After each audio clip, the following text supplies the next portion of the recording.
私が本部に入ったのは1975年、4月から本部の職員になりました。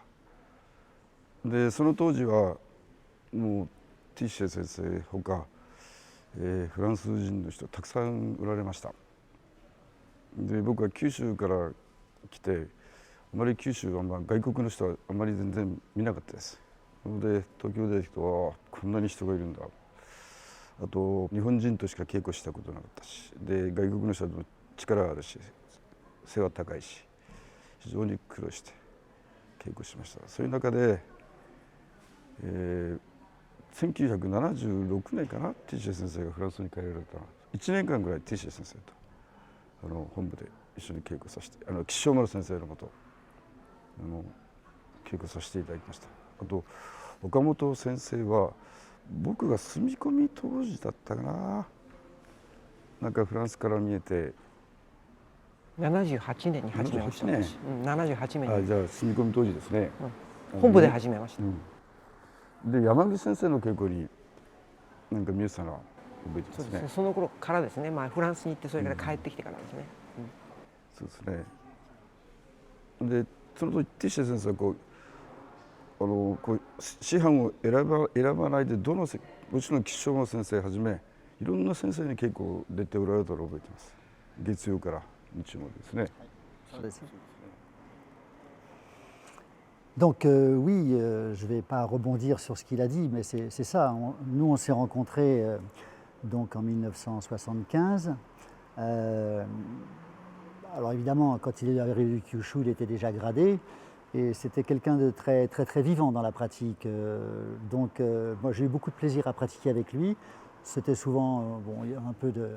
Mais c'était l'époque, hein, aussi bien Miyamoto Sensei, Shibata Sensei, il y avait aussi Seki Sensei, Iwagaki Sensei qui était là. Donc c'était un groupe qui était assez solide. Et j'ai eu énormément de plaisir à m'entraîner parce que bon, il y avait la technique, mais on était jeunes en même temps et bon, il y avait cette émulation qui existait. Pour Yoko, c'est un petit peu différent parce qu'on s'est connus peut-être même avant qu'elle commence l'aïkido, puisqu'elle étudiait le français. Donc on avait des amis communs. Et puis c'est une longue histoire parce que bon, après elle a commencé l'aïkido, bon, moi j'étais déjà parti, mais après on s'est retrouvés à Paris, elle est venue dans mon dojo pendant quelques années. Et c'est ça, la vie c'est ça, c'est-à-dire que dans la vie il y a beaucoup d'opportunités de rencontres. Il y en a qui sont plus importantes que d'autres, il y en a qui ne sont pas importantes sur le moment, d'autres qui sont importantes sur le moment, et on ne sait pas comment les choses se font, mais au final, à un moment, il y a quelque chose qui nous unit, mais on ne sait pas quoi. Et à un moment, ça ressort. J'ai cette expérience avec énormément de gens, et quand on se demande pourquoi, on se dit, il y a quelque chose en commun, quelquefois on ne le définit pas. On ne le définit pas. Bon, pour nous, c'est peut-être l'amour de l'aïkido.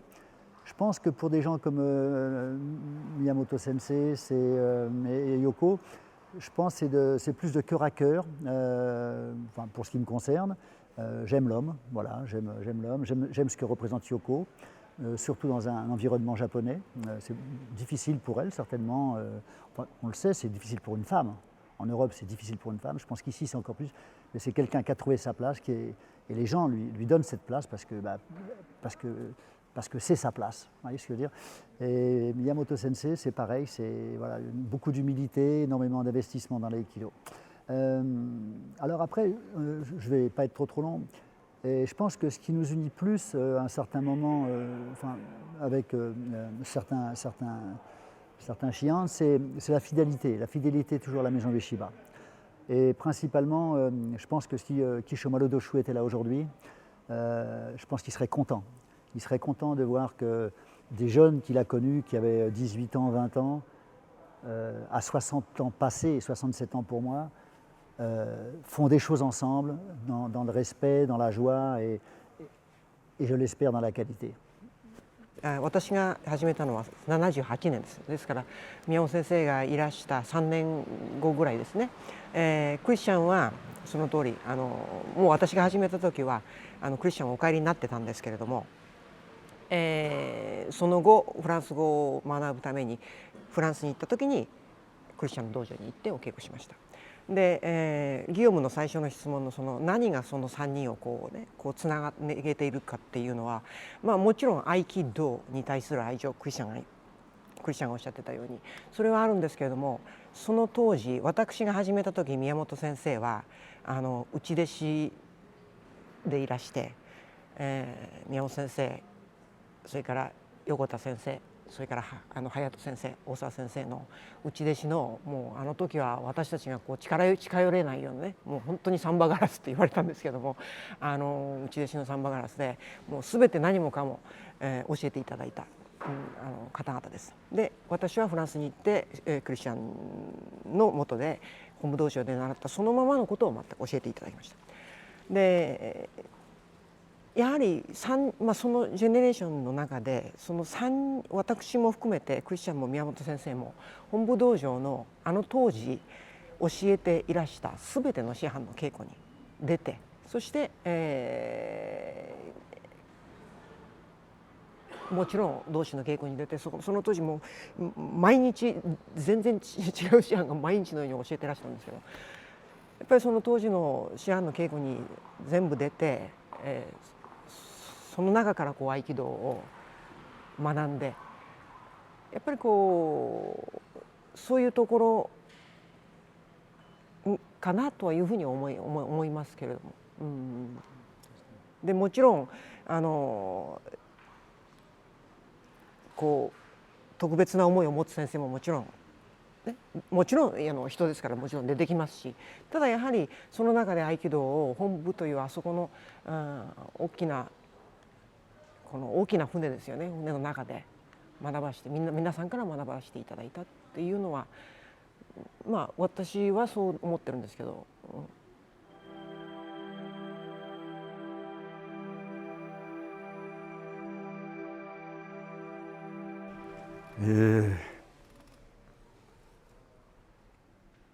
1975年に入りまして、今こんなに世界中にまだ合気道が普及してなくて、本部から海外に行く人は年間に1人か2人でしたね。それが1990年ぐらいになってずっと本部から指導者が派遣されるようになりました。向こうから要請があって、そういう中で最近この15、16年ぐらいですか、初めてフランスに入ったのは15年前だと思います。リヨンから始まってそうやってるうちに最初に入った時はティッシェ先生がわざわざリヨンまで来ていただいて食事して、それからぐっとまた本部にいた時は同じ岸本先生の元の弟子でした。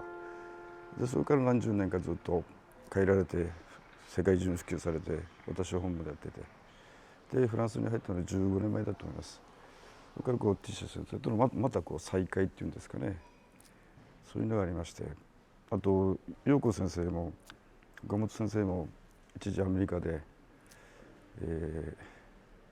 合気道普及振興のために、努力され、またなおかつ日本に入ってみえて、でまた京都に道場を出されて、そういう中で、中にいろいろフランスの方があるんですけども、声かけていただいたこの2人ですね、私が声かけていただいた、そういう中でこういう縁がなっていると思います。本部の人間は私からパッと自分からかけるわけにはいきませんからね、やっぱり組織の人間ですから、どうしても向こうから声かけてもらわないとできない。そういう中で声をかけていただいて今現状だと思います。そういう中で昔の話、やっぱり稽古ですよね。名前は言いませんけども、すごいその先生にぐっと惹かれていったっていうのがありますね。その中でこういう、関係じゃないかと私は思います。本当にありがたいことです、私にとって。Oui, ce qui est important, enfin, bon, c'est sûr qu'on a chacun une pratique qui est... Bon, alors, on ne va pas parler, les bases sont les mêmes, après les principes sont les mêmes, après comment ça s'exprime, comment on forme les gens, etc.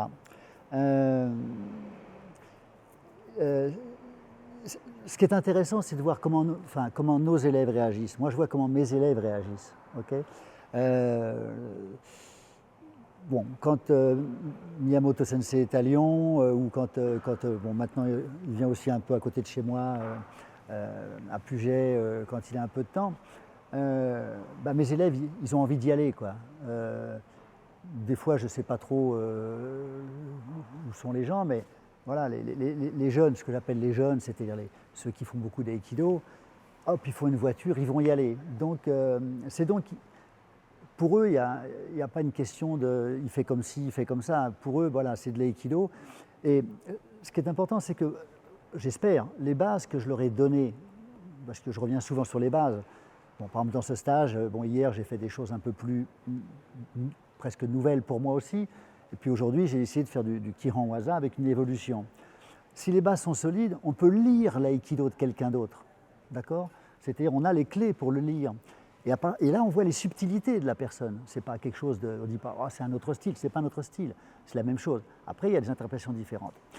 Yoko, c'est un peu différent parce que bon, Yoko, on a un contact quand même permanent depuis longtemps. Chaque fois qu'elle peut passer, quand elle va enseigner en Écosse ou en Allemagne, bon, si elle peut, hop, elle fait un saut à Paris, on se voit, ou même si c'est une journée ou deux, voilà, on fait des choses, quoi. Donc, les liens qui nous unissent sont quand même des liens très, enfin, c'est très très proche. Moi, je connais bien sa famille, ses enfants, enfin, je veux dire. Donc, c'est encore sur un autre niveau. Mais néanmoins, moi, ce qui me fait plaisir, c'est de voir que, bon, quand Miyamoto Sensei va en Argentine, mes élèves d'Argentine, ils vont en Argentine parce que c'est important pour eux. Quand Yoko va aller au Brésil, en Argentine, voilà, c'est. Et pour les gens, enfin, ça ne fait pas de différence à un moment, quoi. Je veux dire, voilà, on est content de voir tout le monde, on n'est pas obligé d'y aller, on choisit si on veut, mais quelque part, c'est un groupe, quoi. On fait partie de ce groupe-là et les gens suivent ce groupe. Donc, voilà, je trouve ça super, franchement. 宮本先生もクリスチャンももちろんねそういう機会があれば何回かねお会いできるんですけども毎日会ってるお互いに毎日会ってるわけじゃないんですね私にとっては。でも稽古してる時稽古は毎日あるんですけども稽古してる時には何らかの形で必ず毎日クリスチャンこういうふうなことやってた宮本先生こういうことやってらした。本部ではこういうことをやってらした安野先生こういうことやってらした山口先生こういうことやってらした毎日のようにもうすでに考えてるんですそのパーソナリティが必ず出てくるその方々の合気道が出てくるだからそういう意味では例えば、クリスチャンも宮本先生も私にとっては、宮本先生は2ヶ月に1回お会いできるかな、クリスチャンは1年に1回か2回お会いできるかなっていう方なんですけれども常に毎日いらっしゃるんですこの頭の中に。だからそういう意味ではすごく近いっていうんですか私にとってはすごく近い方々でまずそれが一つだから本当に遠いところにいる方々なんですけれどもこう常に存在感のある人たちですっていうことそれから、クリスチャンがさっきおっしゃってたように、私も自分の門下生たちが宮本先生のクラスに行くのは嬉しいことですしクリスチャンのクラスに行ってくださることは嬉しいですしもうとにかく本部の稽古、今できる限りのいい稽古に出てもらいたいと。でそれは、クリスチャンがさっきクリスチャンの言うように、私たちの役目はやっぱりその門下生たちにいろんな合気道を見てもらってそしてその違う合気道を見た時にいやそこにしっかりすぐにでもついていけるように基本をきちんとしっかり教えてあげておくっていうことが私たちの役目だと思ってるのでちょっと話がちょっとずれたよね今のごめんなさいね、でもそんな感じです。次の質問とつながってます、次の質問ですか。で一つ言えることはフランス、リヨンとか行くとティーシャ先生のお弟子さんたちが見えるんですね。パッと受け身取っていただくと非常にいい受け身また、本部に陽子先生のお弟子さんが来ると非常にいい受け身、これはやっぱりいい稽古をされてると確信いつも思っております、そういう見方もある技を見なくてもこう受け身を見てやっぱりいい稽古してるなとそういうのでやっぱりこう付き合いがある。Alors, après, il y a deux façons de comprendre ce que c'est Ii Ukemi. Est-ce que c'est un bon chuteur qui chute ou est-ce que c'est quelqu'un qui comprend la relation qu'il y a dans le mouvement. Et ça, c'est important à noter parce que bon, les gens qui écoutent l'interview, ils peuvent se tromper. Les élèves de Yoko qui font des I ou Kemi, ou mes élèves, ou les élèves, ce pas des acrobates. Ce qu'on veut, c'est qu'il y ait de la présence, qu'il y ait de la fluidité. Quand il faut être compressé, il faut être compressé, mais en même temps que cette relation qu'il y a, elle se sente. Voilà. Donc voilà, si les gens écoutent, ce que je souhaite, cette interview, qu'ils comprennent bien quand on dit I ou Kemi, c'est pas seulement faire des chutes, hein, c'est aussi quel rapport on établit avec celui qui fait. Il y a une espèce de perception. Tout à fait, voilà. Okay.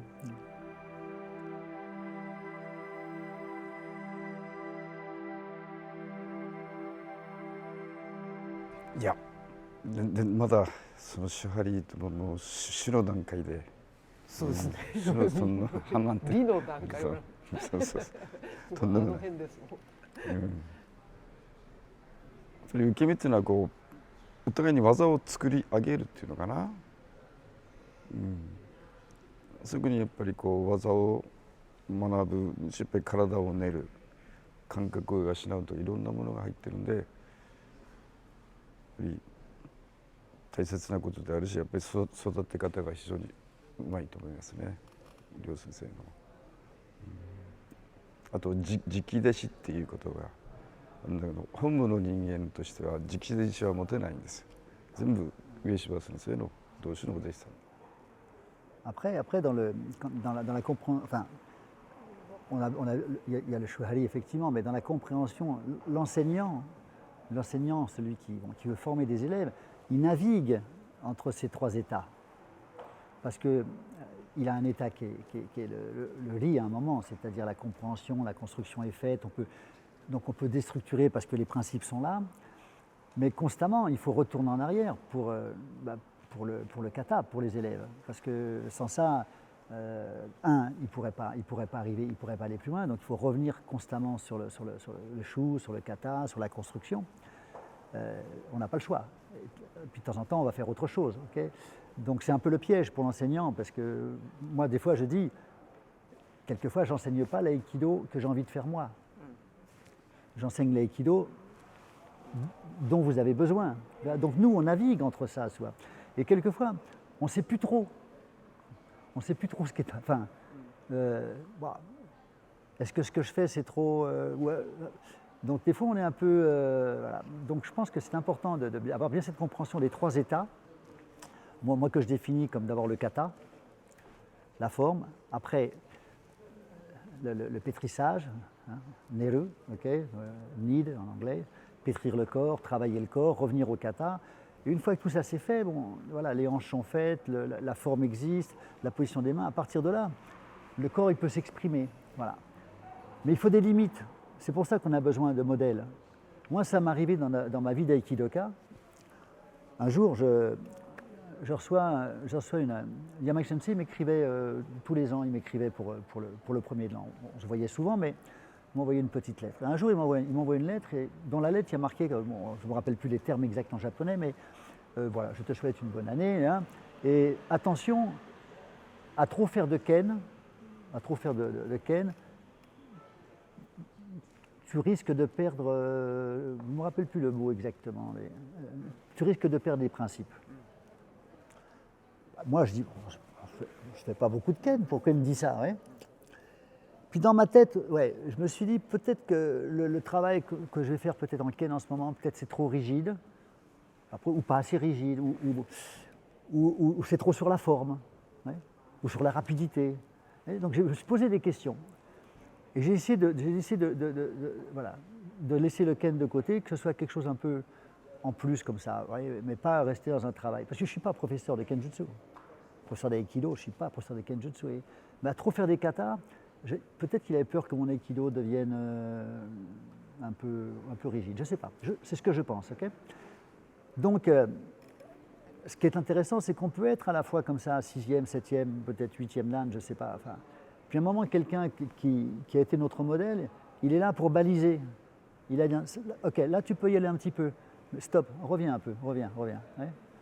Et nous, on a besoin de cette balise. Okay, et on est aussi des gens qui balisent là, le chemin des autres. Et c'est ça notre responsabilité. Et c'est notre légitimité aussi de dire les choses. Okay, donc tu as la légitimité pour dire non, ça, ok, d'accord, jusqu'à aujourd'hui. Voilà. Tu le fais bien jusqu'à aujourd'hui, mais à partir de demain, c'est autre chose. Et là, ok, tu vas trop par là, fais attention. Et donc, c'est ce jeu c'est pour ça que le terme de Shihan, pour moi, ça a beaucoup de signification, parce que c'est un modèle, quoi. Donc, c'est un modèle pour quelqu'un, mais c'est un modèle pour toi, parce que si tu veux être le modèle, il faut être le modèle aussi. Donc, c'est un peu, voilà, ça, pour l'enseignant, c'est ça, on navigue entre tout ça, quoi. Enfin, je ne sais pas si vous le ressentez comme ça, mais c'est un peu la sensation, quoi. 基本みんな同じね形で本部道場で稽古してたのにもかかわらずなんでこうねやっぱりでそれは一人一人やっぱりね人間が違うからよく私はお茶のね手前を習う時にお茶の要するに手前を習う時にお茶ってもう本当にこう一寸の違いっていうんですか、ものすごくこうね、この手の置き方はこうじゃダメ、こうってやるじゃないですか。でも必ずその人のパーソナリティがっていうか、そのキャラクターっていうかパーソナリティが出てくるんですね。どんなにこうそうはめようとしても。ですから合気道もやはりこうどんなに同じことを同じ形の練習をしていても必ずその人の人間性、その人の今まで経験してきたことっていうのは必ず出てくるんですね。ですからそういう意味で表現の仕方が違うだけだと私は思ってます。探しているものは同じなんですけれども表現の仕方が違うから、私たちの体って私はクリスチャンでもないですし、宮本先生でもないですし、山口先生でもないですし、安野先生でもないですし、どなたでもないですから同じようには表現できないんですね。じゃあ私の体でどのようにそれを同じ追求しているものを表現することができるかっていうことを自分で考えながらやらなきゃいけない。そうするとやはり生まれも違うし性別も違うし体の大きさも違うから変わってきますよね。だからそれだと思います。最初の質問だったよねそれね。であとは受けのさっきちょっと受けの話が出たんですけれども、最近よく思うのはさっきクリスチャンがね聞いてる人によく分かるように説明しなきゃいけないって言ってたんですけど、確かにいい受けじゃいい受けっていうのは何だ、ちょっと受けを取ることじゃないんです。受けを取るっていうふうに思ってるといい受けには私はもうならないと思ってる。受けを取るというよりはそこに鳥と投げがいて、で何が起こっているかをいかにその接点触れですよね、触れによって実際何がそのメカニズムの中に起こっているのかっていうことを瞬時で感じ取ることができるのがいい受けかなっていうふうに思ってます私は。ですから受けを取るっていうふうに受けを取るうちには受けは取れるんですね。もう何でも合気道やってる普通に受けは取れるんですけども、その段階を越していくとお互いに受けと取りが学べるところに行くんじゃないかなっていうふうには思ってます。そうですね。そう思いますね。やっぱりこう、指導者が何を表現したいか、その表現したいことはやっぱりこう今までの経験、年齢、その人の体力、あともう一つはその人の合気道に対する考え方かな。それが非常にこうそういうのを表現したいときにこういい受け身が欲しいですね。パッとこうどういう表現したいか、指導者が特にパッと細かいところまでよく受け取ってくれたんです。やっぱりあくまでもこう表現したいことを受け身に助けていただいて、やってるんじゃないかな、と思いますね。